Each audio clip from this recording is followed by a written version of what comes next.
हक अधिकार की लड़ाई में, अरे हक अधिकार की लड़ाई में किसी को निमंत्रण नहीं भेजा जाता। जिसका जमीर जिंदा है वो संग खींच के चला आता है।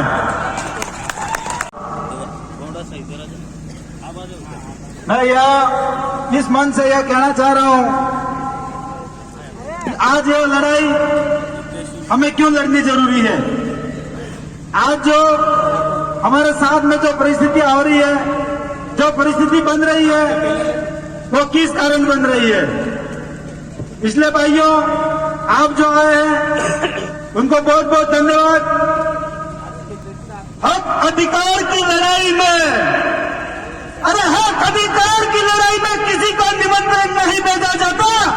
जिसका जमीर जिंदा है वो संग खींच के चला आता है। भाइयों, आपका जमीर अभी जिंदा है और जमीर तो सबका है, लेकिन जो घर में बैठे हैं उनका जमीर जिंदा करने का काम आपको करना है। हमारा जमीर जिंदा है। हम राजस्थान डूंगरपुर से यहाँ पे आए हैं। हम यहाँ पे इसलिए नहीं आए हैं हमको यह चुनाव लड़ना है। हम इसलिए आए हैं क्योंकि हमारा शोषित दलित आदिवासी भाइयों के साथ में जो अन्याय हो रहा है वह हम आपको बताने के लिए आ रहे हैं। जो हमारे संविधान में 5वीं अनुसूची दी है, जिसकी वजह से हमें यह जमीन मिली हुई है, इसके बारे में हम आपको यहाँ बताने के लिए आए हैं। हमारी लड़ाई किसी जाति विशेष से नहीं है। हमारी लड़ाई है जो संविधान में हमें हक अधिकार दिया गया है, उसकी लड़ाई हमें लड़नी है। इसलिए भैया, आपको ध्यान रखना है, आपको काम करना है, समाज के लिए काम करना है। अगर समाज जिंदा रखोगे तो आने वाले टाइम में आपके जो विस्थापन आ रहे हैं, लोग यहाँ से बाहर काम करने के लिए जा रहे हैं, वो रुकेंगे एक टाइम में। इसलिए रुकेंगे। यह कुदरत का नियम है। कुदरत का नियम है परिवर्तनशील। बरसात आती है, गर्मी आती है, सर्दी आती है। अब की बार आपको भी परिवर्तन करना पड़ेगा। परिवर्तन इस प्रकार करना पड़ेगा, हर टाइम आप एक आदमी को वोट देते हो, किसी व्यक्ति विशेष एक पार्टी को वोट करते हो, चाहे बीजेपी को करते हो या कांग्रेस को करते हो, लेकिन अब की बार आपको परिवर्तन करना है। अगर परिवर्तन करोगे तो आपका विस्थापन रुकेगा, क्योंकि यह संसार का नियम है। जहां परिवर्तन नहीं होता है वहां उपज पैदा नहीं होती है, वहां विकास नहीं होता है। इसलिए आपको अपनी परिवर्तन करना है। आपने देखा होगा हमारे राजस्थान में 3 विधायक है, हमने परिवर्तन किया, पूरा देश ने उबाल आया।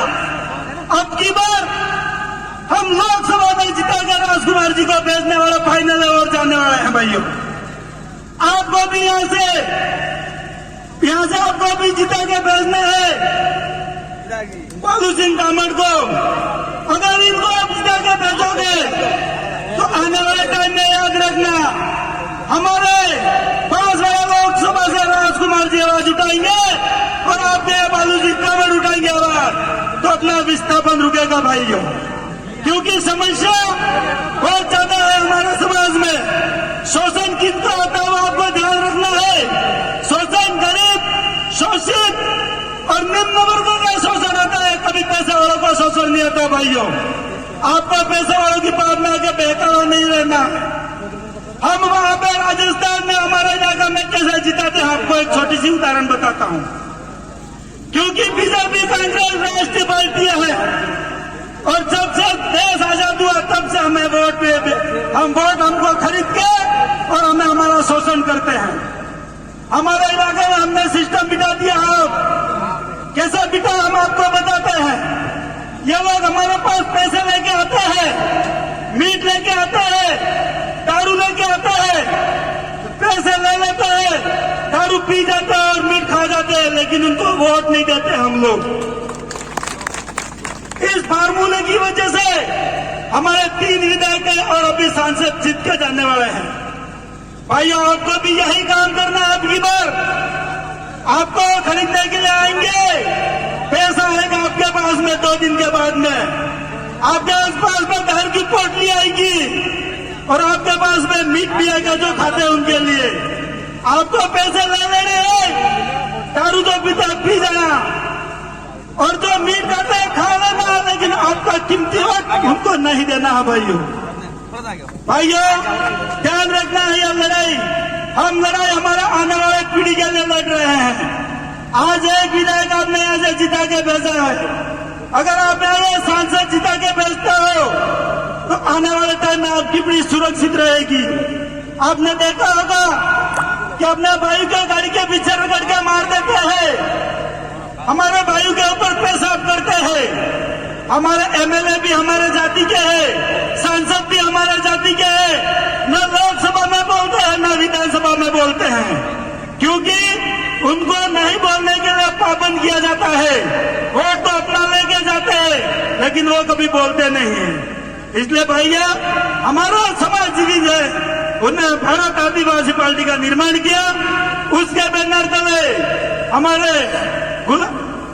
हमारे कामड़ साहब जो हमारे बीच में है उनको आपको जिताना है, भारी बहुमत से जिताना है, एक तरफा वोटिंग करना है। अब की बार बीजेपी कांग्रेस को वोट नहीं देना है, एक बार उनको आप वोट नहीं दोगे तो उनको अक्ल ठिकाने आ जाएगी। इसलिए भाइयों मुझे यहाँ पे बोलने के लिए मौका दिया, बहुत बहुत धन्यवाद। जय जोहर, जय आदिवासी, जय बिलबर्दे।